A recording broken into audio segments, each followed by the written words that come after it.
ምን እንደሚቆጨኝ ታውቃለህ? ሁሌም ትቀየራለህ እያልኩ ለአንተ እድል እየሰጠው የራሴን እድል ማበላሸቴ ነው።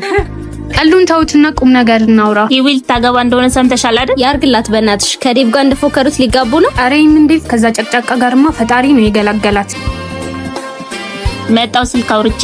ሄሎ፣ ለምንድነው ስልክ ማታነሳው? ሀቂ ካንቺ ጋር ነች? አዎ አንድ ላይ ነን። ማለት ስንት ናችሁ? እኔና ነፂ ብቻ ነን። ለማንኛውም የት እንዳላችሁ ንገሪኝ።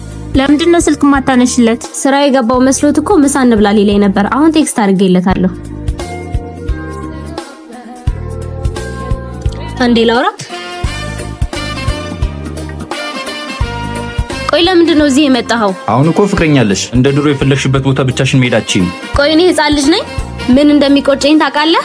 ሁሌም ትቀየራለህ እያልኩ ለአንተ እድል እየሰጠው የራሴን እድል ማበላሸቴ ነው። ብታውቂ እኮ ስለመሳሳልሽ ነው። አረ አንቺ መውደዴ ነው ጥፋቴ? እኔ መውደድ ሳይሆን ጥፋትህ ግማሽ ዓለሜን ሰርቀህ ግማሽ ዓለም ልስጥሽ ማለት ነው ስተትህ። በቃ ተወኝና ሙሉ ዓለሜን ልኖርበት። ካሰኛት መራቁ ከጠላችኔን በልሆዳት ከፋ ቻል ዛሬን ጨክን